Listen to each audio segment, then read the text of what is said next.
सर्वांना मैत्रीपूर्ण जय भीम. नमो आहे. मी आज माझं भाग्य समजतो.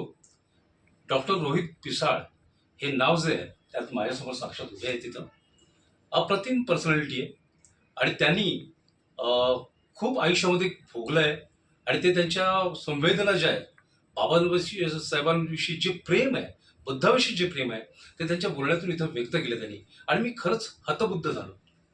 त्यांच्या ज्ञानासमोर त्यांचं जे ज्ञान आहे तो अप्रतिम अगाध ज्ञान आहे आणि ते ज्ञानाचं त्याने सागर इथं माझ्यासमोर त्यांनी इथं काय म्हणतात ते आपण ओपन केलं. इंग्लिश शब्द सापडतो मला शब्द सापडत नाही. माझ्यासमोर प्रगट झाले ते.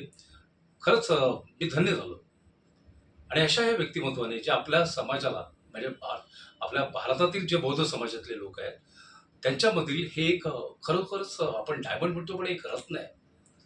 ह्या रत्नाने उजागर व्हावं आणि जे अप्रकाशित लोक आहेत त्यांना प्रकाशित करावं अशी त्यांची इच्छा आहे आणि त्या इच्छेला मी खरंच दुजोरा देतो. कारण त्यांनी जे भावना व्यक्त केल्यात त्यांनी आज मला असं वाटतं या आम्ही लहानपणी महाकालीकडे येत होतो. आज तिथं कॉर्पोरेट एरिया आहे आणि या कॉर्पोरेट ठिकाणी त्यांनी या बुद्धिझम बँक निधी बँक स्थापन केलेली आहे आणि ह्या बुद्धिझम बँकेमध्ये मी अकाउंट काढण्यासाठी आलो. ॲज अकाउंट काढलेलं आहे. मी धन्य झालो आहे. आणि अशा तुम्ही लोक पण जे आहेत इतर सर्व आपल्या समाजातील बौद्ध समाजातील लोकांनी इथं येऊन आपला अकाउंट काढा. एक भरभराटीला येणारी निश्चितच एक बँक आहे.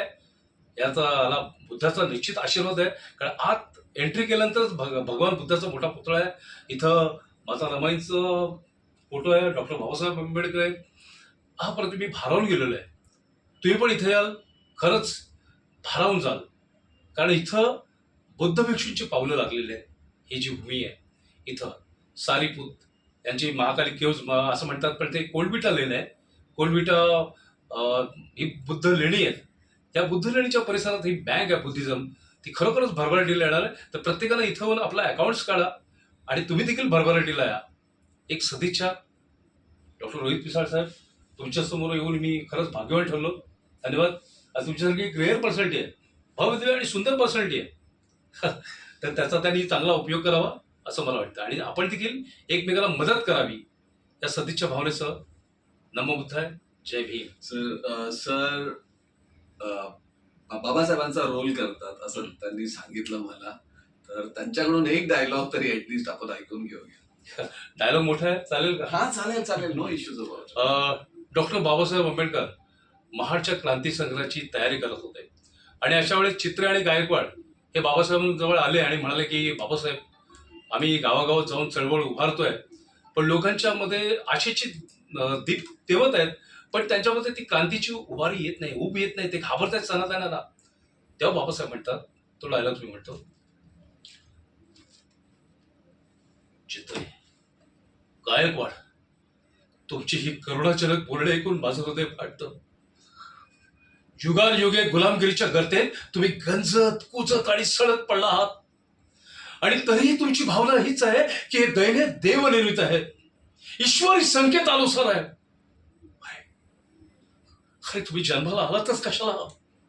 आईच्या गर्भातच का मरून गेला नाही? स्वतःचा उद्धार जर स्वतःच करता येत नसेल तर मरून का जात नाही?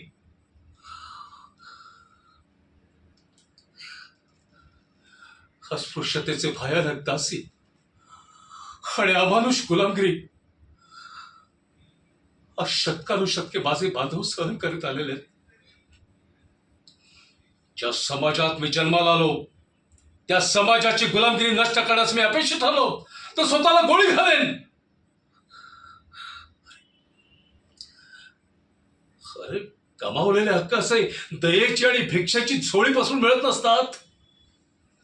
तर ज्यांनी तुमचे हक्क हिरावून घेतलेत त्यांच्याशी शिर हातावर घेऊन लढा. लढा, फक्त लढा. 100 वर्ष शेळी म्हणून जगण्यापेक्षा एक दिवस तरी वाघासारखे जगा, वाघासारखे लढा, वाघासारखे जगता जगता दुश्मनाच्या लढीचा खोट घ्या. मी सांगतो विजय तुमचाच होणार आहे. सरजी विजय तुमचाच होणार आहे. Thank you very much. Very good. It was